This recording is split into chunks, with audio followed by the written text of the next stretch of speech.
Cuando Nicodemo vino a Jesús a principios del ministerio del Salvador, habló por todos nosotros cuando dijo: Rabí, sabemos que has venido de Dios como maestro. Sin embargo, Nicodemo estaba empezando de la misma manera que ustedes y yo lo hicimos, de la forma que lo hace cualquier niño, joven o nuevo converso, a reconocer y responder a un maestro emotivo que nos llega a los sentimientos más profundos del corazón. Estamos tan agradecidos por todos aquellos que imparten enseñanza. Los amamos y los apreciamos más de lo que nos es posible expresar. Confiamos mucho en ustedes. El enseñar con eficacia y el sentir que se tiene éxito es en verdad una tarea muy difícil, pero vale la pena. No hay un llamamiento más importante que podamos recibir. El presidente David O. McKay dijo una vez: la responsabilidad más grande que puede tener un hombre o una mujer es la de ser maestro de los hijos de Dios. En una época en la que el profeta está solicitando más fe por medio del oír la palabra de Dios, debemos dar ímpetu a la buena enseñanza y darle un lugar preeminente en la iglesia, en el hogar, desde el púlpito, en nuestras reuniones administrativas y, por cierto, en el salón de clase. La enseñanza inspirada jamás debe llegar a ser un arte perdido en la iglesia, y debemos asegurarnos de que nuestra búsqueda de esa enseñanza no se convierta en una tradición perdida. En cuanto a este tema, el mismo presidente Hinckley ha dicho que la enseñanza eficaz es la esencia misma del liderazgo en la iglesia. Permítanme repetir esas palabras. La enseñanza eficaz es la esencia misma del liderazgo en la iglesia. La vida eterna, continúa el presidente Hinckley, se logrará únicamente cuando a los hombres y a las mujeres se les enseñe con tal eficacia que lleguen a cambiar y a disciplinar su vida. No se les puede obligar a ser rectos o a que deseen ir al cielo, se les debe guiar, y eso significa enseñar. En todo esto, debemos tener presente que el consejo que el Señor ha dado a la Iglesia nunca ha sido más firme.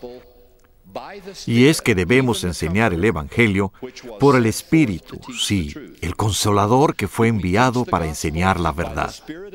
¿Enseñamos el Evangelio por el Espíritu de verdad?, ha preguntado él, ¿o lo enseñamos de alguna otra manera?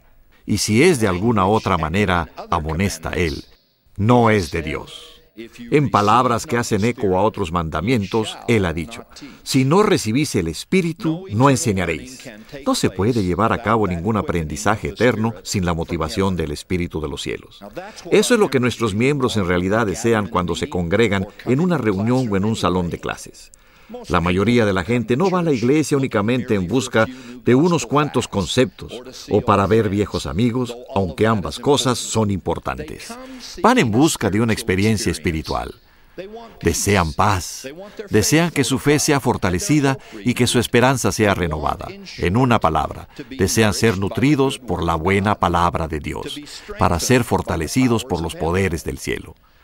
Aquellos de nosotros que seamos llamados a tomar la palabra, a enseñar o a dirigir, tenemos la obligación de proporcionar eso, de la mejor manera posible.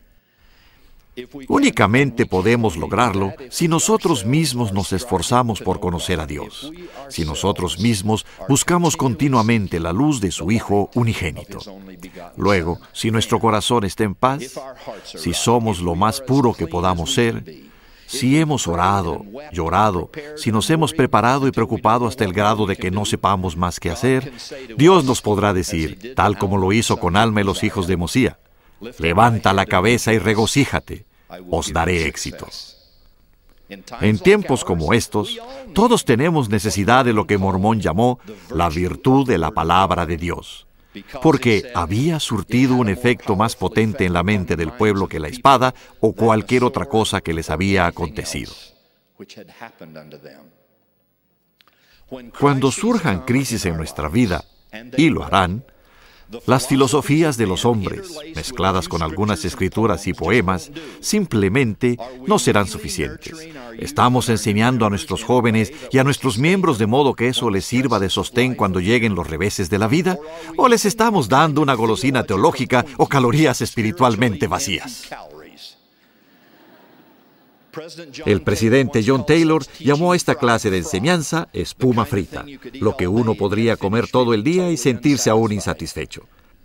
Durante un crudo invierno hace varios años, el presidente Boyd K. Packer comentó que muchos venados habían muerto de hambre, aunque tenían el estómago lleno de alfalfa.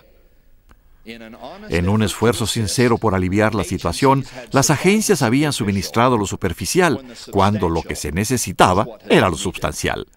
Lamentablemente, habían alimentado a los venados, pero no los habían nutrido. Me encanta lo que J. Reuben Clark dijo acerca de nuestros jóvenes hace más de medio siglo. Lo mismo se puede decir de los miembros nuevos. Tienen hambre de las cosas del Espíritu, están ansiosos por aprender el Evangelio y lo quieren recibir de una manera franca y sin rodeos. No tienen que andar a escondidas tras ellos y murmurarles al oído. Estas verdades se pueden tratar abiertamente. Satanás no es sutil en sus enseñanzas. ¿Por qué habríamos de serlo nosotros? Ya sea que impartamos enseñanza a nuestros hijos en el hogar o lo hagamos frente a la congregación, nunca permitamos que la fe sea algo difícil de advertir. Recuerden que debemos ser maestros venidos de Dios. Nunca siembren semillas de duda. Eviten el comportamiento egoísta y la vanidad.